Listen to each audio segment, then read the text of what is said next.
Hey there, I'm Jay Powers. Welcome to the Power Shift Podcast. I'm here with my amazing daughter, Hilary, and together we engage in dynamic conversations about life, spiritual formation, and healthy relationships.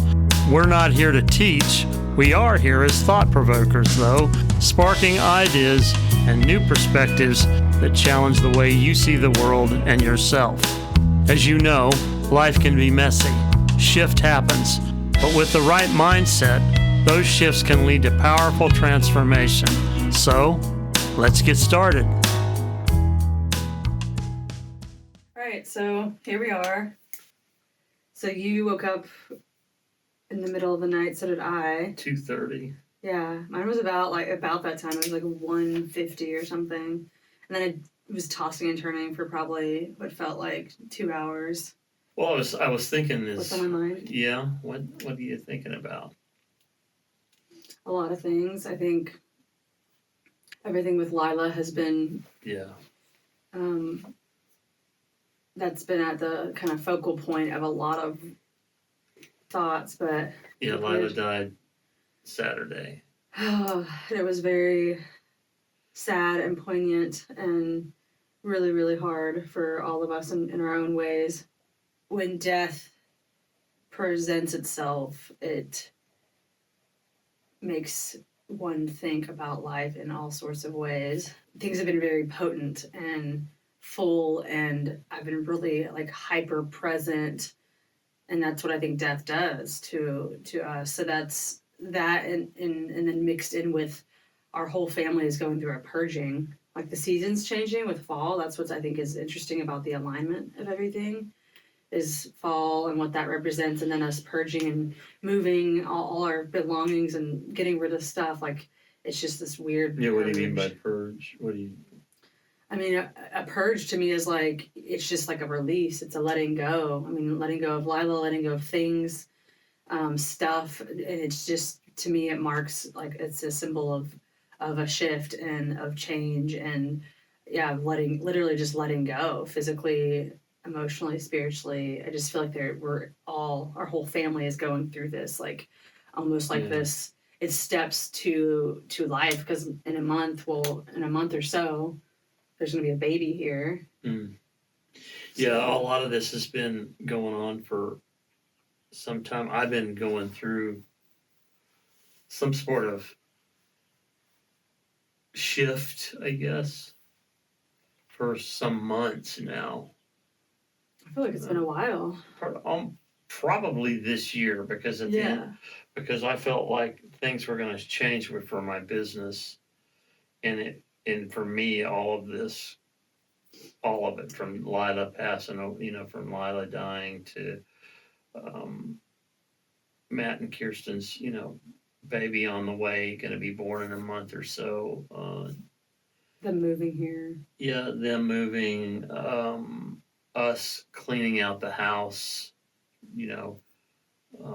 Purge is a good word. It's maybe cleansing is another word. I've talked about on a lot of our conversations about the wall, and how it's gone from being a negative thing to being a necessary thing with me. Dealing with all my kids, different places they are in their life. I have a lot of interaction with my son, who is, God's just doing a whole lot in his life, but sometimes that stuff it's like an upheaval. So how do you, as a dad, how do you process and not take on, yet support all the things that you do, encourage all that with your kids? Like, how do you go about that day to day and not take a lot of our stuff on? Because I'm sure that's... Well, you do. Yeah. You do take it on, because I'm blessed, with you guys. You guys are good people in that sense. But you're also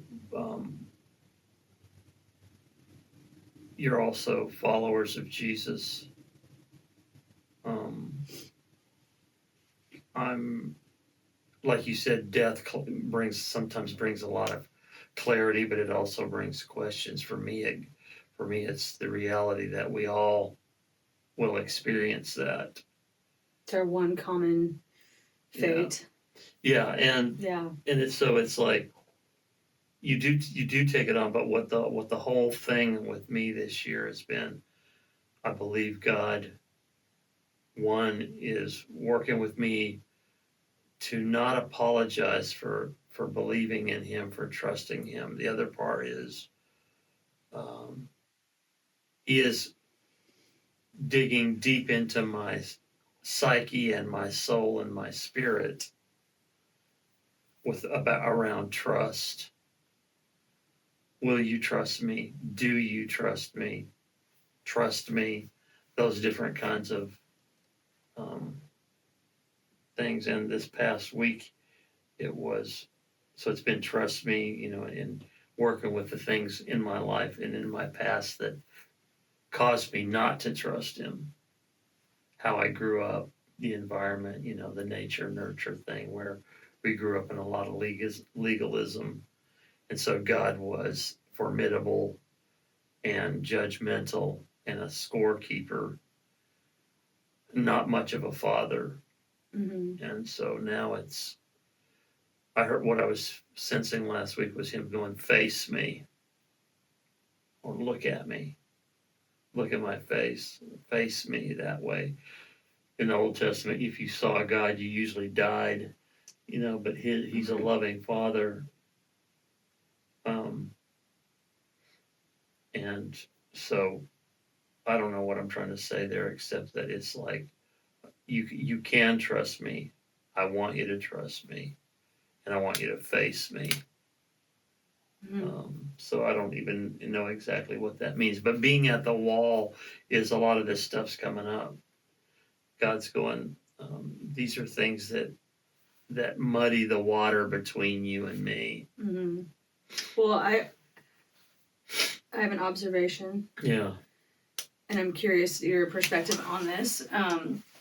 Like being in the stage of life that you're at, I have known people, I've been really good friends with people your age, and I feel like there's this wrestling or this like, I don't know if it's a point of contention or like a fork in the road where you can keep on growing and shifting and living, or you can just die. And maybe it's not an either or, but I've known people on I feel like both paths in a way where they had the will to live and the other person had the will to die, and I think there's got to be some sort of pressure, I feel like, in your stage to like almost like you're fighting to not give up because you're in that third phase of life. Is that accurate? Is that like, I feel like you're in this, like when I observe you and where you're at and where you're growing, is there's a part of you that is like, this is how it is, this is how it should be, this is what it needs to be, this is how it's always been. And then there's this other part of you that's like, but I want to keep growing, I want to keep supporting and feeding into the younger generation, and I believe in life. And does that make sense? Yeah. Like, do you feel like, is that, well, is that hard to fight that, or is that something that even you feel like you're fighting? Well, I think a lot of that's mindset, posture. But for you, I'm saying for you. Yeah. Hello. I'm thinking when I was in my 20s, so man, so weird. 45 years ago, I remember I was in college. I'd gotten out of the, trying to remember where it was and when. I want to say it was here back in the 70s or very early 80s. I was taking this class and the professor was asking us questions about our life motto or life, mantra, whatever they said. I can't remember. But this one kid got up and said his motto was grow or die. And I immediately adopted that as mine. Mm-hmm. One of my biggest fears in life is stagnation. And so grow or die it's been this kind of motto I've had all my life, a lot of my life. And yet the paradox of that is, in Christ, in relationship with God, and people don't want to hear this, I don't even want to hear it sometimes, is we have to die and be resurrected. Jesus died for us, but he didn't stay dead, he resurrected. That's what gives people most of their problems. They don't have a problem with Jesus being a guy that lived here on earth. They do have a problem with Jesus being God and him resurrecting. Yeah, and so that's to believe that. For me in my journey, that was it's the most important decision or claim to make, is that you believe this person was God. it doesn't make any sense in your head. So it's a matter of making a decision and then having faith in that. And so, but do you feel like, so I guess I'm not chasing a rabbit there, but growing, if you're not growing, you're dying. So there's all kinds of facets of that in life. We're all dying. It just takes 60, 70, 80, 100 years to do it, Right. But at the same time, our spirits and our souls don't have to die. And then there's also like the dying to self, the ego death, like every day having to be like, who's going to be God today, me or God? Right. And that is where I'm at with trusting God. Is, for me, it's like I'm average intelligence. I'd say you're above. You're pretty smart. Well, but I'm also a learner, and I love knowledge and all that. But that can get in the way of trusting God, because you'll try to logic everything out. You're right. And we're in this science-based generation, or this time that we live in. If you can't figure it out with science, then it's suspect, which is a lie to me, because, even though we know about gravity, we can't really figure it out. But if you challenge gravity, you'll lose. Or I was reading that magazine, the archaeology, the National Geographic. It was about Jesus Christ as an actual historical figure. Right. But something they said in archaeology is that just because there is absence of evidence doesn't mean that it is evident. There's evidence of absence. Yeah. I mean, just because you can't prove it's true doesn't mean it's not true. Right. Or or vice versa. Just because you can't prove it's a lie doesn't mean it's not a lie. Right. But yeah, I feel like that still. Do you feel like you're in that position that I'm talking about, of like fighting, like the resistance to growth, like not growth for me? It's fighting for relevance. What do you? Okay, Go that. One of the reasons we started talking on and putting it down on video was we wanted to have these intergenerational conversations. And let's face it, probably in the world, but particularly in the United States, in Americas, we worship youth. Some other countries have a better view of that than I think we do, but we worship youth. And so when you get to be starting in your 50s and up, you get this feeling that you're not relevant. Now, I will say that that's changing. Like with particularly where I see a lot of that changing is with the Gen Z and the younger ones like that.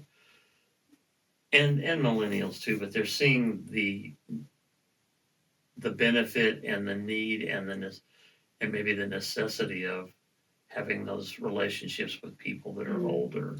But that's also that narrative of not feeling relevant is juxtaposed to, the amount of people you reach and talk to that are almost all younger than you. Yeah.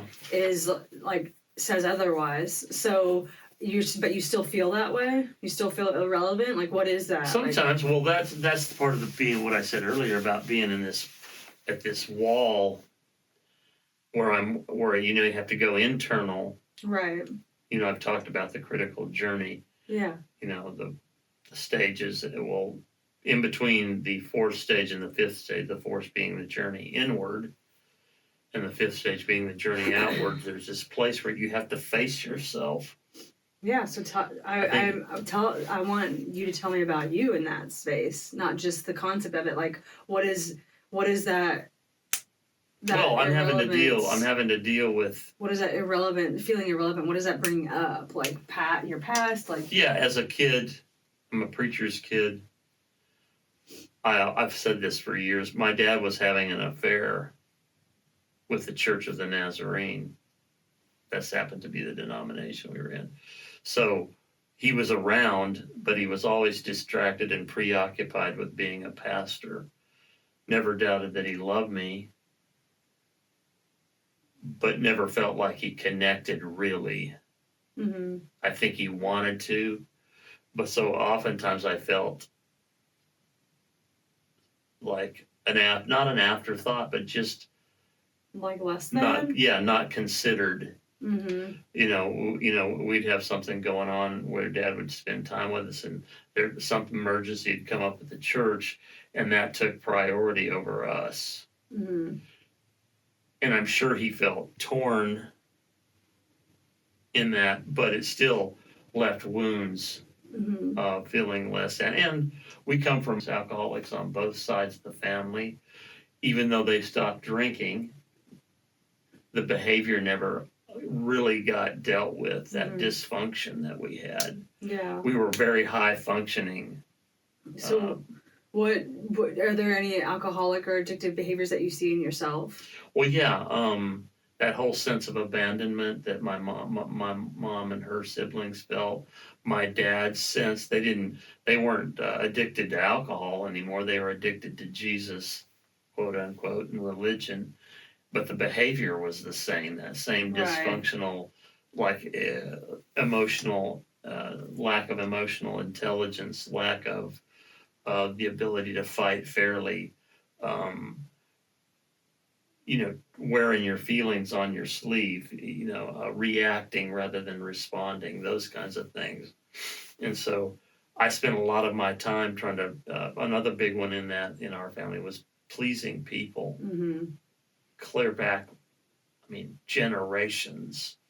And so you don't even know why you feel what you feel sometimes. Like, I didn't know why I felt what I felt, but I often was running around trying to make everybody happy. My parents, people at the church, we'd be having these fights at home, and then we'd walk 30 feet to the church building, put on a mask, and go act like everything was all right in our family, and it wasn't. It was falling apart. Well, it sounds like a lot of striving, Yeah.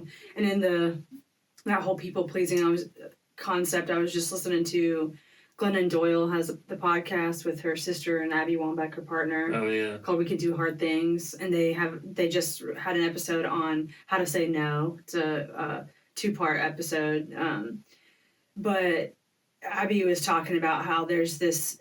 I think it was Abby, how we're always striving for this person we think we should be instead of just being the person that we are, and owning that. Whereas, like, an example of that is, like, I want to be a person who's generous. Like, I want to be a person who is a good friend. And so we strive, and so we make decisions based off of that, where then it's actually not even really being generous, because you're just trying to be generous, self-centered, versus being just you. And so to me, that makes me think of, I like the science stuff.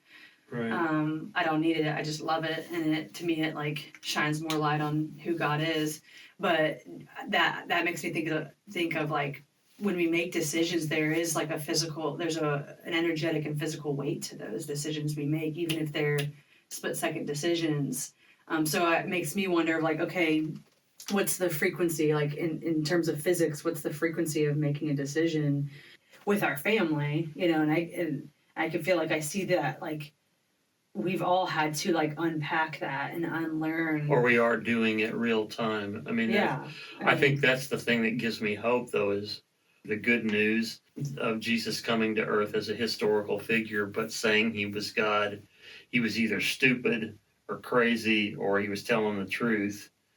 And, with the more you look at him, even if you didn't believe what Jesus said, if you didn't believe he was the Son of God and you just did what he said, this world would be a whole different place. But people throw it all out because of Christians, to be honest. Well, because Christians aren't really living. Right, because Jesus came like he said he would. And he said, I am the way, I'm the truth, I am the life. When Christians at the beginning, it wasn't Christianity, it was a sect of Judaism, and the sect was called the Way, the followers of the Way. And Jesus came. The good news wasn't that you go to heaven when you die. To me, that's become an inevitability if I'm following God. The good news is that Jesus came and died and resurrected and reopened that door of access to God, the creator of the universe, who loves us. It's now. It's not a future thing. Right. It's happening. It's now. And gave us the power to do that by sending the Holy Spirit. I'm talking to someone right now that has all those questions about Jesus. And what I've encouraged them to do is ask the questions, wrestle with that. And for me, what that means is if we're living with a posture of learning how to be intimate with God, we soon discover that he's not a scorekeeper. I always looked at God as going, Jay screwed up. Check. Here, Jay did good. Check. This, and the denomination we were in precipitated that. Is that the right word? Sounds good to me. It encouraged that, and it was like, okay, you messed up. Okay, God doesn't love you. Oh, you did good. God loves you. It's like schizophrenic almost. No, God loves you. He loves you so. He loves us so much that he sent a way and means to that end, which was through Jesus. And so I get really frustrated with people my age and myself sometimes because we think we know everything. A lot. It's sometimes I experience with people in your generation just wanting to be heard, and so not a lot of, like, I could be in the room with somebody your age and be talking to them, and it wouldn't matter if I was there or not. They'd still just would be droning on. I've seen that happen, and I read a book this year called Peace in the Third Phase of Life, which is the bottom line of that. It's a little book. He said most people spend their whole life not ever being listened to. So my generation needs to be quiet and listen first. Listen to understand, not listen to respond. And that's a hard habit to change, especially if you haven't been heard. You're in the midst of that right now. It's still hard for you. Yeah. Because you're still interrupting and you're still, we both are, you know what I mean? But it's, if that's like a lifelong habit that you're trying to break, well, part of it takes a long time. Yeah, that's true. And part of it is personality. You and I are both talkers. It's part of our gift, but really it's learning how to manage and facilitate those gifts and not make excuses for ourselves. And so for me, it's be true to Christ, be kind to everyone I meet, which is a major challenge, and as I go, take the good, tell people the good news, which is God doesn't hate you, God loves you, whether you believe it or not. And the other part is, that whole thing of affirmation, validation, and encouragement. And along with that is being a good listener, learning how to listen. And so, but when God starts dredging that stuff up, I don't know, it's like you see this pristine pond and you can see to the bottom of it, and then you jump in there and hit the bottom and start stirring up that bottom, and it completely muddies the water. and you have to, he's dredging up that stuff so that it gets exposed so we can deal with it. I don't know if I answered your question, really. I think we're just talking. I can't remember what the question was. Well, you were talking about this stage of life. And then you have to look at yourself. Yeah. In 2 decades. So I've been alive for, 69 years. In 2 decades, I'll be 90. Yeah. And when you get to be 90, your time is short. Yeah. And so what are we doing with our lives? So answer that. What are you doing with your life right now? Well, a lot of things is one is dealing with your shiza, facing it. I thought you meant my like you're dealing with my. Oh no, my that shiza. Too. Yeah, that. And moms and KKs. And... One way that's in the practical sense that we're dealing with stuff. You start realizing that I am pretty selfish. We've got you living here. We've got KK and Matt going to be living here. We've got people in the house all the time. One is having boundaries, but also learning how to serve and learning how to hold things loosely. Mm-hmm. I think we're all pretty self-aware. And so having that on top of just our strong personalities, we can all still be reactionary in some kind of way. I think it depends on which button you're pressing on who. But it's just, to me, it's like, it's been really hilarious, like, and annoying and frustrating all at the same time, where we can just laugh about it. Like, I think we're doing a good job of being pretty forgiving. Come on. Let's go. Get it out. Shut up. Dad, you have no room to talk. No, I was saying what you were saying this morning. It's just, I think, living with people and the personalities, it's just, I can be in it and, like, be swept in it, but then also just sit back and laugh and be grateful. And I think we all do a good job of forgiving each other and moving on. Just, like, we'll be super sarcastic, we'll say things and we'll hurt each other's feelings, foot and mouth type stuff. Like, it can be brutal, and then we're like, okay. I mean, I had to apologize to you this morning for being a douche. I didn't even remember that, but I was thinking it's microcosm of we argue, good word, big personalities, but what we're going through in as a family, I think God is showing us, we have to figure out how to get along. Well, and all this getting along is in the kingdom of God and in the world, it's the same way. How can we learn how to enthusiastically disagree and interact with each other and still walk away loving each other? Mm-hmm. Well, a big part of that, too, is being able to, like, mediate and facilitate. Like, Rachel and I were talking about that, like, sometimes I'm like, I don't want to mediate. This is y'all's crap, figure it out. But I'm also, it's not, it is my crap, Well, we let our guard down. I think that's a true test too, is when you start loving people, really loving them, and start looking at the good, the bad, and the ugly. At some point, you let when you feel safe, you let your guard down. So you guys see me the way that I'm not willing to let other people see me. Same. I can be a douche. Yeah, but how I think those are opportunities too to like, as Rachel and I were talking about it, of like, how do you, I don't want to say fight, but how do you, like, talk or converse fight fairly and be able to, like, handle where everyone's responding or reacting in a completely different way. And for family especially, it's so easy to just go to default and assume the roles. Like, for me, like, I feel like sometimes I just assume, okay, peacemaker, I'm in the middle. Typically, like, even in friendship dynamics, I'm usually the one in the middle, trying to facilitating it. Like, the two other people are mad at each other, so I'm trying to help.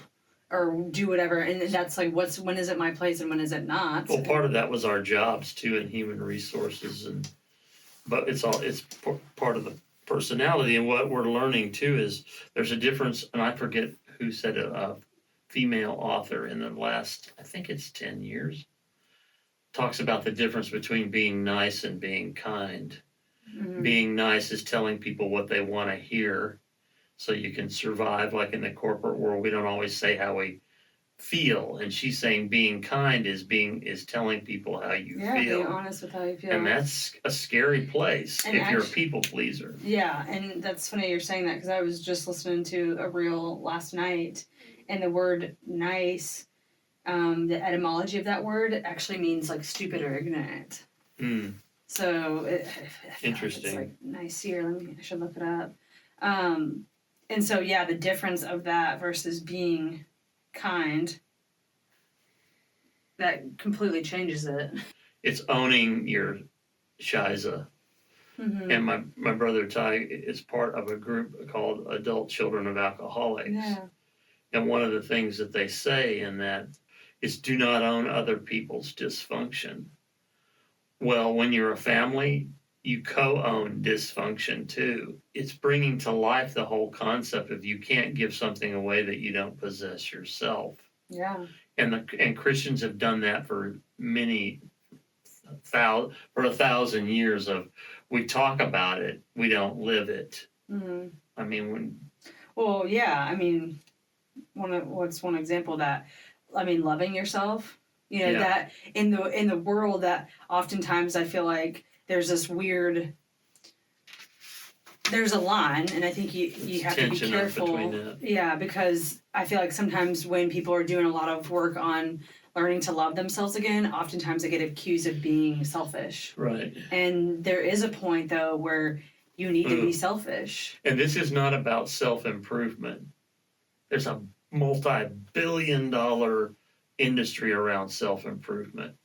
Hear me. It's not about self-improvement from a faith perspective. It's about formation and transformation.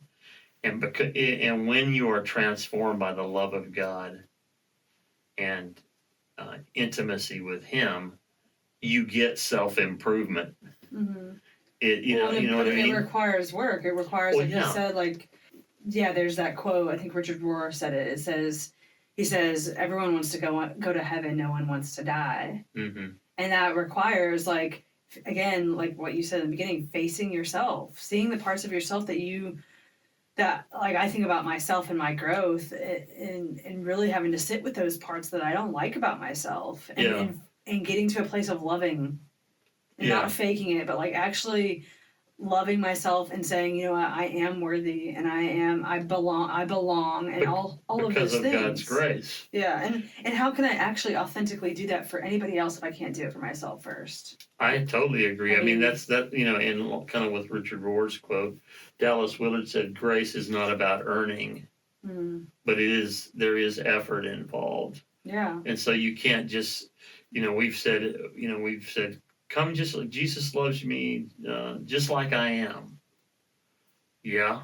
If you're going to be in relationship with the creator of the universe and the cosmos, you will be a different person. Right. Just by the nature of that relationship. Yeah. And I think we have, it's like you were saying, is in the world there's this tension between that self-improvement and loving ourselves. Yeah.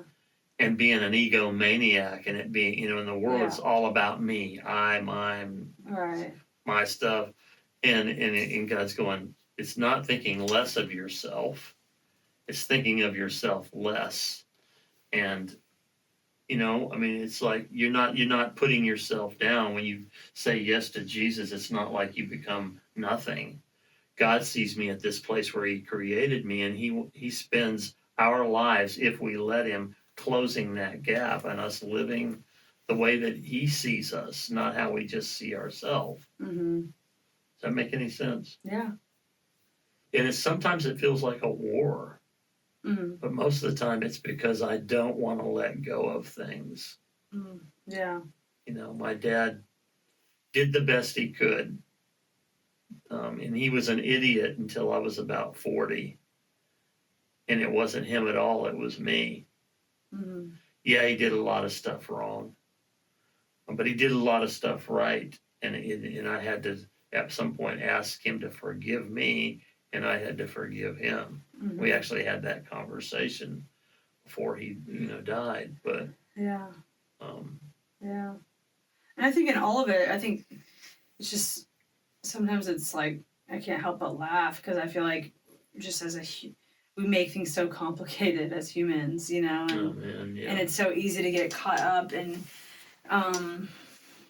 get bitter and get like jaded and all that stuff and how do we hold on to like the joy of it all, like the joy of actually just living and breathing and being a human. Like it's a So go there. I'm interrupting you, but you're 37, 3 years from 40. What's in your growth arc? Because I've loved watching it. Where are you in all this lovely chaos?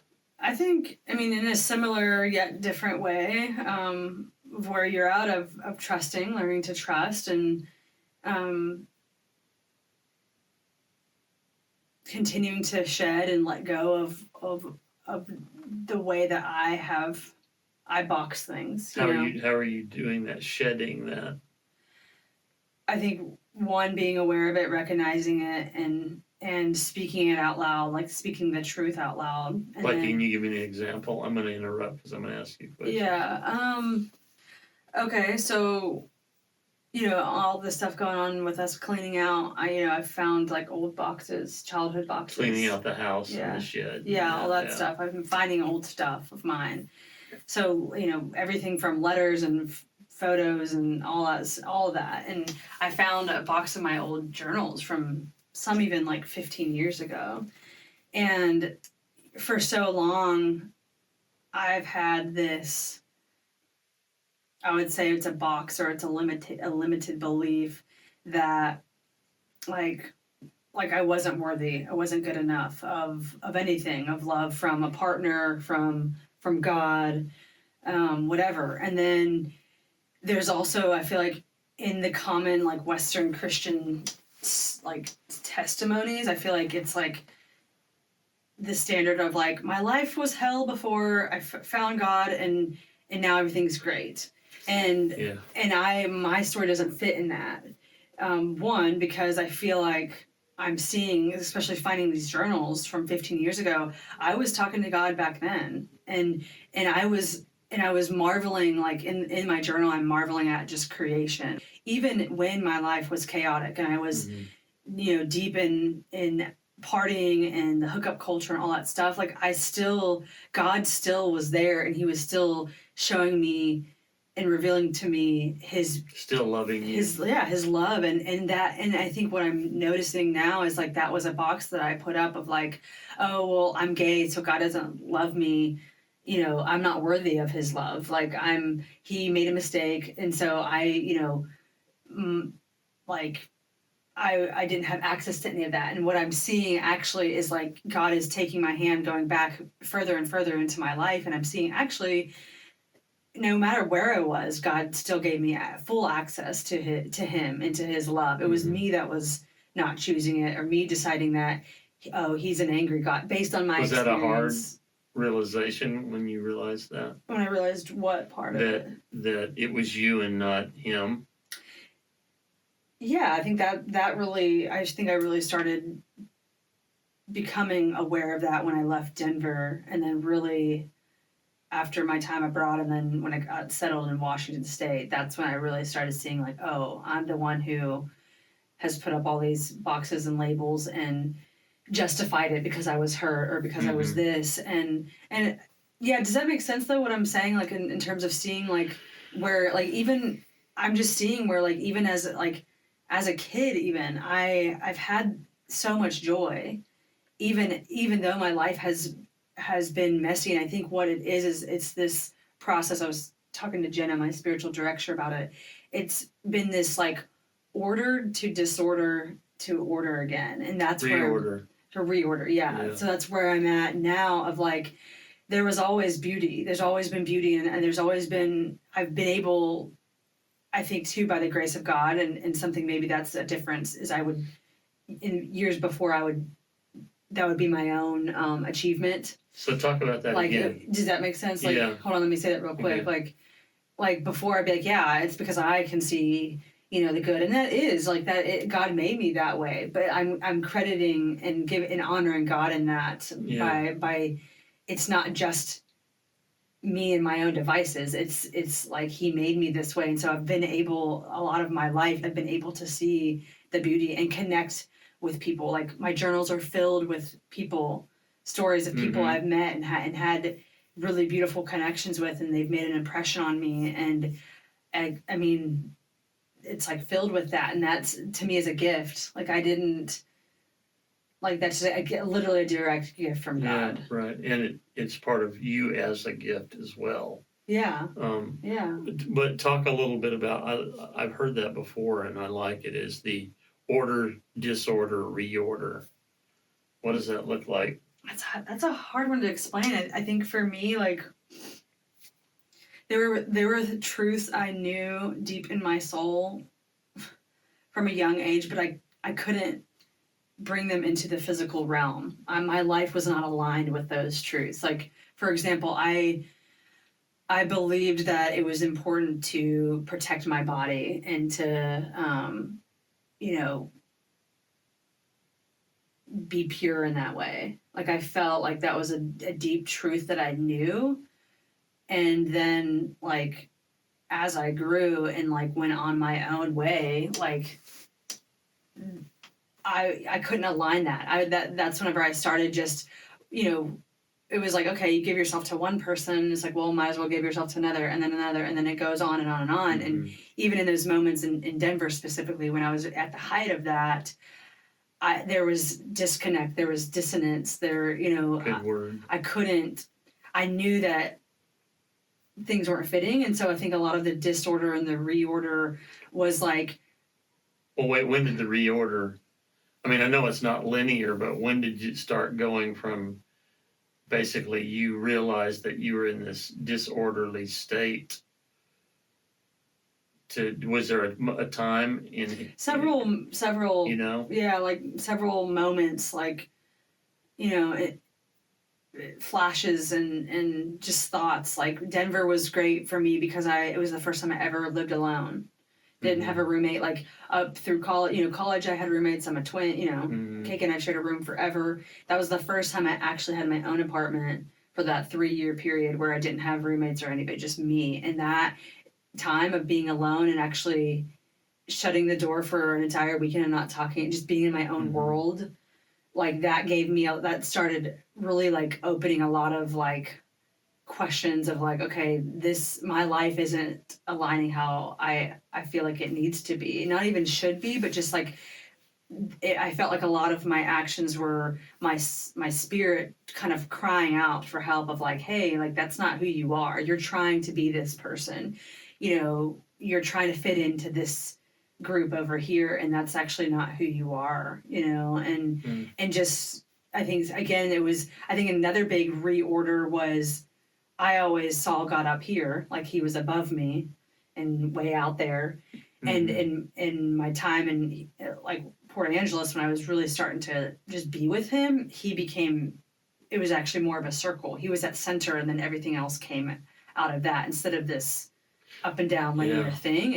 And he was right here. We talk a lot about that. I think that's important because... Yeah. And that comes up a lot in church lately, and then that was a big shift for me. And so then it was like, it was little things, because like I can see now why it took as long as it did, because like if God shows you and reveals everything all at once, it's like I would probably just like explode. Yeah. Because it's so much. And so letting go of the alcohol, letting go of giving my body to whomever, like that happened slowly, letting go of my identity. Like for so long, my sexuality was all I was. That's everything. I lived and breathed just my sexual identity. And so letting that go, I mean... Or letting God expand. I think that's the thing with what you're saying and what I was saying earlier is sometimes it feels like God hates you and has a terrible plan for your life. And I joke about that as how I grew up, but his faithfulness to you in that order, disorder, and reordering, and for me, all these years God loves us so much that He's willing to stick with us and do the slow work. Yeah. I like Eugene Peterson talked about long obedience, but that we want to do the microwave experience of life. I heard the joke about spending an evening in front of the fire. With a microwave fireplaces, you can do that in 8 minutes. And instead, no, it's the slow work of God. Yeah. He's patient. This is what I'm learning, that God is kind. That never was a thing about God with me, that He was kind. Yeah. I don't even know where that came from in me. Right. But where He's showing me that too is how I feel about you guys, meaning my children and some of my adopted kids. Sometimes it takes a long time. Yeah. Well, and it's typically God's okay with where we're at. It's either other people aren't or you're not yourself. You're not okay with where you're at. And God, the whole time, I think that's what I'm seeing. And that's what's been so beautiful is like, yeah, He was always right here. And it's neat to go back and kind of break these old narratives and these old stories. And our family has also dealt with a lot of like the scarcity mindset and victim mindset, where it's all like, poor me, like what happened to me, and it's like not fair, yeah. Yeah, and it's easy to get caught up in all of that. But being in this snapshot of life right now, I think it's just like I feel like I can breathe. There's an ease in my spirit that I feel like really tangibly, where it's like the alignment of body, soul, and spirit, where that dissonance before, like I couldn't get them to align. When did you start noticing that alignment? How long is it? I mean, is it recent? I think I really started noticing it in Port Angeles. 2017 to 2022 is when I was there. And when I got back from Thailand, that was when I think that really propelled me into, I had to be like ejected from my environment in Denver, thrown across the world. And in that period of time is when I really started seeing things some started to align. But that's the thing, is like, it was the slow, like some stuff was aligning, but some stuff still wasn't. That's transformation. Be transformed by the renewing of your mind, which is be changed, forever changed in the way that you think. But that doesn't mean, you're still going to, there's going to be struggle. We're in the now and the not yet, and that's again, holding that tension of, I can easily, I have to just snap my finger. I have to really snap out of it, because I can let myself go wild with you're living at home, you're 37, you're not married, you don't have kids. What the heck are you doing? So, but that's I'm also very okay with and content with where I'm at right now. So I go back and forth sometimes. I still struggle with my sexuality, and then in terms of what's the big deal with being with a woman? And I'm still attracted to women. That doesn't mean. But I also have this deeper awareness and desire of what I feel like I want. I think that it's not only just what I want, but it's what God wants for me as well. And kind of what you were saying of I only have this limited view of myself and my life, and I know that there's something beyond that. I feel it, I sense it, I know it, and I don't know what that looks like. What would that be? Purpose? Yeah, purpose. Identity. Yeah, and just, again, it's just I laugh because we can so complicate things, and I can so get in my head, and I feel like this year I've had a lot of growth in just trusting God with my money, and this ease and that I feel with, okay, all right, God, I'm getting low here, help me out, and then just seeing the fruits of that by I've watched that. trusting him, and that's cool. And again, it's like holding on to, like, the anchor point in my life has always been, I think, the joy factor, and that has been there, but What's the joy factor? It's only getting deeper and deeper and deeper of just that in any whatever is happening in life, with Lila dying and it being so sad, and my heart just, like, you feel like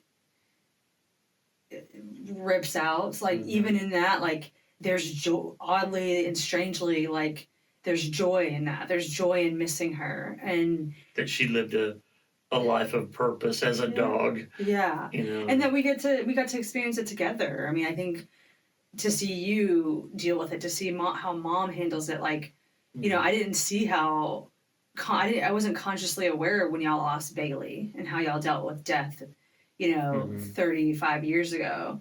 I saw you lose your dad, and that did something to me, to my like deep, like, spirit, like, that did something in me that, it, like, changes you, and it again, there's joy in that, like, and people are like, what, like, that joy in the like, in the sadness and in the grief, and it's like, yeah, like, and I think freedom, that's the big thing too, is like freedom to feel and freedom to be human, and I feel like that's where Jesus gives us that.